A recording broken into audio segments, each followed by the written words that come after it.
सभी क्षेत्रवासियों को नव वर्ष 2022 की दिली मुबारकबाद। चौधरी अफसर खां, संभावित सपा प्रत्याशी, 120 विधानसभा भोजीपुरा बरेली।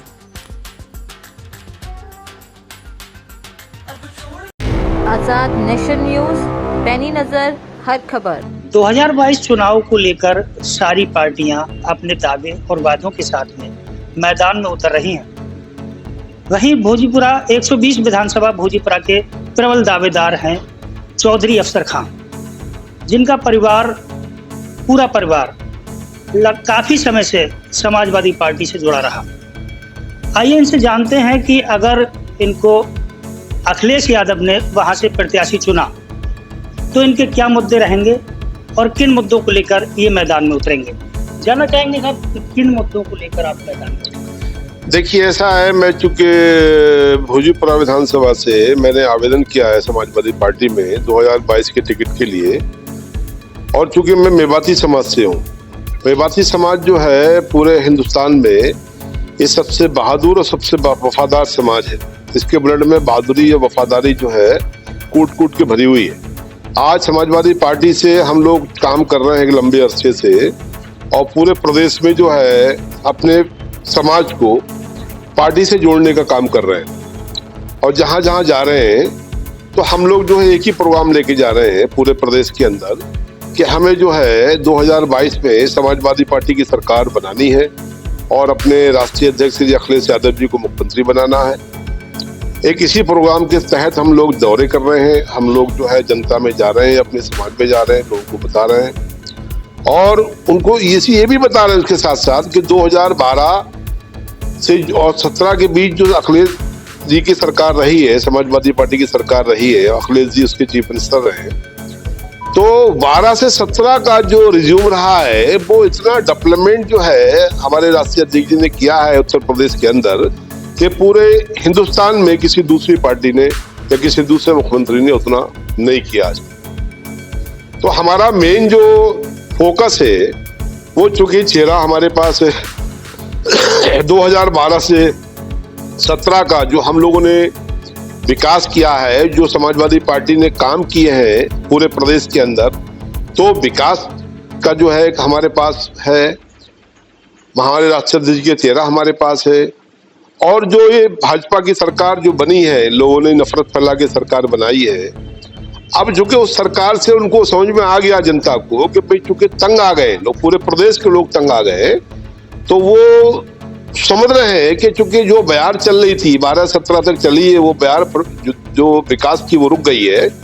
अब लिहाजा जनता दोबारा से जो है समाजवादी पार्टी की सरकार बनाना चाहती है ताकि जो बयार जो है रुकी हुई है 17 से लेकर के अब तक विकास की, वो दोबारा से विकास की गंगा शुरू हो और हम लोग जो है फिर से जो है एक तरक्की की तरफ जाएं।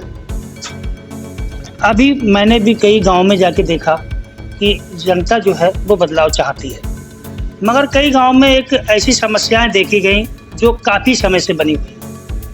आप भी दौरा कर रहे हैं, आपने भी उन समस्याओं का सामना किया होगा।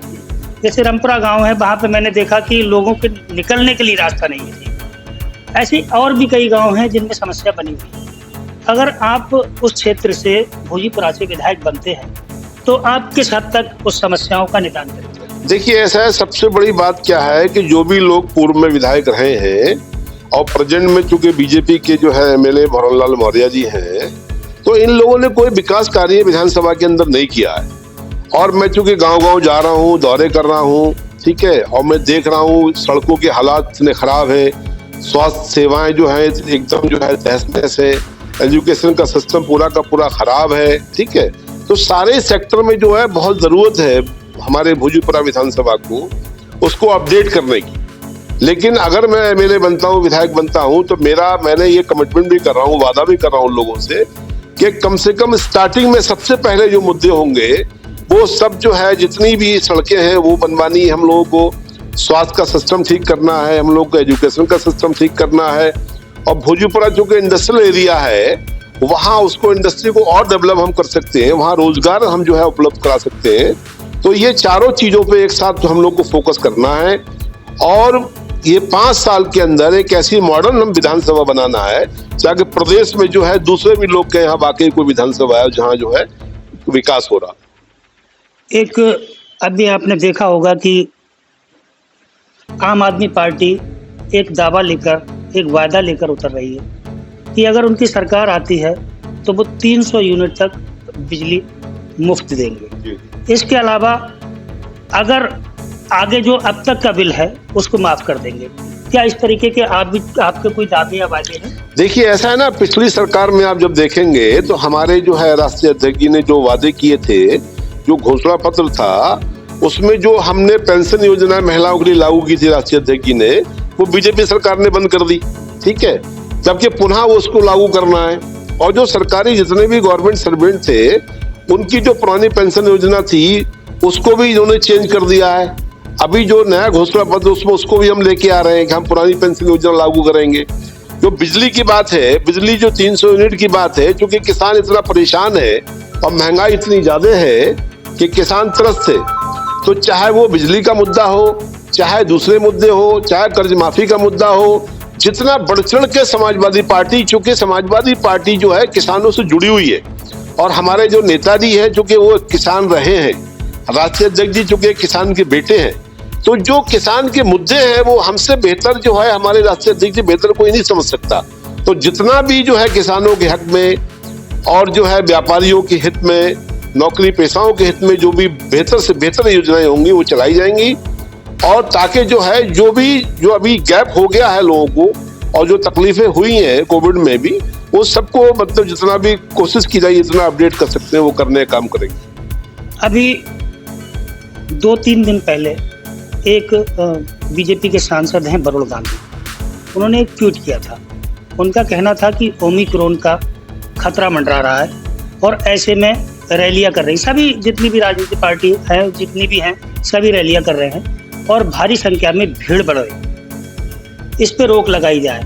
ये किस ओर इशारा है, क्या कुछ कहना चाहेंगे? देखिए ऐसा ना, ये जो है आप देखिए जो बीजेपी की गवर्नमेंट है, आपने देखा होगा पिछला बंगाल का चुनाव हुआ, उसी में कोविड जो है फुल फॉर्म पे चल रहा था और उन्होंने चुनाव कराया उसमें। ठीक है, अभी जो है ये कोविड को ओमिक्रॉन का बहाना लेके, अभी चूंकि कल जो है मीटिंग हुई है इलेक्शन कमीशन की लखनऊ के अंदर, तो उन्होंने साफ कर दिया है कि चूंकि गवर्नमेंट की जिम्मेदारी है कि सारा जो है ट्रीटमेंट चाहे टीके से संबंधित हो, बाकी चीजें सब गवर्नमेंट देखेगी और उसी में जो है वर्चुअल मीटिंग होंगी, हम लोग चुनाव कराएंगे। तो हम तो चूंकि तैयार हैं, हम तो चाहे वर्चुअल कराएं तो भी तैयार हैं, लेकिन हम चाहते हैं टाइम पे चुनाव हो और जो है गवर्नमेंट की जो गाइडलाइन है इलेक्शन कमीशन की उसके अंतर्गत हो, ताकि जो है डिस्टेंस भी बना रहे, बीमारी से भी दूर रहे हम लोग और हमारा चुनाव भी कंप्लीट हो जाए। देखिए, इस समय सभी जानते हैं कि बेरोजगारी चरम पर है। अगर आपकी सरकार बनती है तो क्या जो पहले सिस्टम था, क्या उसको दोबारा लाया जाएगा? क्या रोजगार फिर से मुहैया होंगे? ये बिल्कुल होंगे। आप देखिए, आप 12 से 17 का रिकॉर्ड उठा के जब देखेंगे तो आप विकास के मामले में देखिए, महिला सम्मान के मामले में देखिए, महिलाओं के सम्मान की क्या पोजीशन थी और जो है जो आंकड़े थे प्रदेश के उनको देखिए। आप रोजगार का आप देखिए, मतलब जो भी बड़े बड़े प्रोजेक्ट उत्तर प्रदेश में आए, चाहे वो मेट्रो का हो, चाहे वो एक्सप्रेस वे का हो, सारे के सारे जो है समाजवादी पार्टी गवर्नमेंट में आए, हमारे राष्ट्रीय अध्यक्ष जी लेके आए और राष्ट्रीय अध्यक्ष जी का फोकस मेन जो है वो रोजगार के ऊपर है।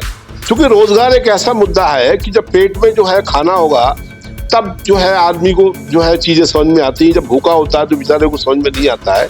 तो हमारा जो मुद्दा मेन मुद्दा है वो रोजगार का ही मुद्दा है और सरकार बनाने का लक्ष्य ही सिर्फ ये है कि सबसे पहले जो है जो बेरोजगारी उस पर कितना मैक्सिमम हम कंट्रोल कर सकते हैं, उस तरफ जो है पहला फोकस होगा सरकार का। अब 5वां साल जब बीजेपी सरकार को पूरा हो गया तो उसके बाद में बीजेपी सरकार ने लैपटॉप बांटना शुरू किया है। इसके अलावा जो मजदूरों के लिए जो कार्ड बन रहे हैं उसको लेकर कह रहे हैं कि सबके खाते में 2-2 हज़ार रुपये प्रति माह आएंगे। इस पर आप क्या कहना चाहेंगे? देखिए, आपने देखा होगा पहले जब जो है मोदी जी ने वादा किया था कि 15 लाख रुपए आपको देंगे, पर जो है आदमी के खाते में 15 लाख रुपए आएंगे, काला धन आएगा। और उसके बाद जब जो है गवर्नमेंट बनने के बाद पत्रकारों ने पूछा था 15 लाख रुपए कहाँ, तो अमित शाह जी ने कह दिया कि वो तो भी जुमलेबाजी थी, चुनावी जुमले थे, बात खत्म हो गई। तो इन्होंने जो भी वादे किए हैं, जो श्रम कार्ड ये बना रहे हैं या अभी लैपटॉप जो बांट रहे हैं, वो केवल चुनाव सामने इसके लिए बांट रहे हैं। अभी जैसे किसान देखिए कितना हजारों किसान मर गया किसान आंदोलन में। अब चूंकि इनको लगा कि सामने चुनाव है, अगर हम जो है ये मुद्दा सॉल्व नहीं करेंगे तो ये पूरा स्टेट हमारे हाथ से निकल जाएगा। तो ये जो भी काम कर रहे हैं, चाहे वो किसान बिल वापस करने की बात हो, लैपटॉप बांटने की बात हो, वो सारी चीजें चुनाव को सामने रख के करें कि उनको मालूम है कि जनता समझ चुकी है कि हमारा ये सफाई करने वाले हैं, हमारी विदाई करने वाले हैं। तो उनको लग रहा है कि भाई हमारी विदाई तय है, ताकि जो है कुछ छोटा छोटा करके इनको समझा दो कि भाई हम भी लैपटॉप दे रहे हैं, हम भी ये दे रहे हैं। सब ये हमारे समाजवादी पार्टी की जो योजना थी उन्हीं को कॉपी कर रहे हैं। अच्छा, कॉपी करना भी चलो समझ में आता है कि 4 साल पहले तुम कहाँ थे, उस समय देते तो बात समझ में आती। अब जब चुनाव सामने है तब जो है ये सब चीजें इसलिए कर रहे हैं कि भाई लोग हमारे साथ आ जाएं। लेकिन पब्लिक समझ चुकी है और मन बनाए बैठी है। वो जो है 22 में प्रदेश में सपा की सरकार बनाएगी, राष्ट्रीय अध्यक्ष जी को हमारे मुख्यमंत्री बनाएगी। एक ये है कि कोरोना के समय में बहुत बड़ी त्रासदी हुई, बहुत मौतें जो हुई हैं वो ऑक्सीजन की कमी से हुई। अभी तक सरकारी जो आंकड़े हैं उसमें कहीं पे ये दर्ज नहीं है कि ऑक्सीजन की कमी से मौत हुई। इस पर क्या कहना चाहेंगे? देखिए ऐसा ना, ये तो पूरा हिंदुस्तान को ये बात मालूम है, पूरे स्टेट को मालूम है कि गवर्नमेंट का कोविड काल में फेलुअर 100% गवर्नमेंट का फेलुअर रहा है। क्योंकि एक ऑक्सीजन एक ऐसी चीज है कि मतलब सरकार चाहे तो उसको जो है मतलब अतिशीघ्र मुहैया करा सकती है, लेकिन ये डॉक्टर भी जानते हैं, लोग भी जानते हैं कि ऑक्सीजन ना उपलब्ध ना होने की वजह से, गवर्नमेंट के फेलियर होने की वजह से मैक्सिमम मौतें यहाँ हुई हैं। क्योंकि आंकड़ा छुपाया गया है। ये पूरा देश जानता है कि मौतों का आंकड़ा छुपाया गया है। आपने देखा होगा, काशी में देखा, घाट पे जो है लोगों ने दफीने करे, बेचारों को लकड़ी जलाने के लिए नहीं थी। तो किस किस त्रासदी से देश गुजरा है ये सबने देखा, सब लोग जानते हैं। ये थे चौधरी अफसर खां, जो कि भोजीपुरा विधानसभा से समाजवादी पार्टी के प्रबल दावेदार हैं। इनका कहना है कि बीजेपी सरकार ने, आपने सुना ही होगा, किस किस तरीके से जनता पे जुल्म किए हैं। अगर इनकी सरकार दोबारा बनती है और ये विधायक बनते हैं तो ज़मीनी स्तर पर और सरकार की जो भी मैनिफेस्टो जारी होगा उस पर काम करेंगे और बढ़िया बेहतर काम करके दिखाएंगे। आज़ाद नेशन न्यूज़ के लिए मैं गुलाम सादिक। आज़ाद नेशन न्यूज़, पैनी नज़र, हर खबर।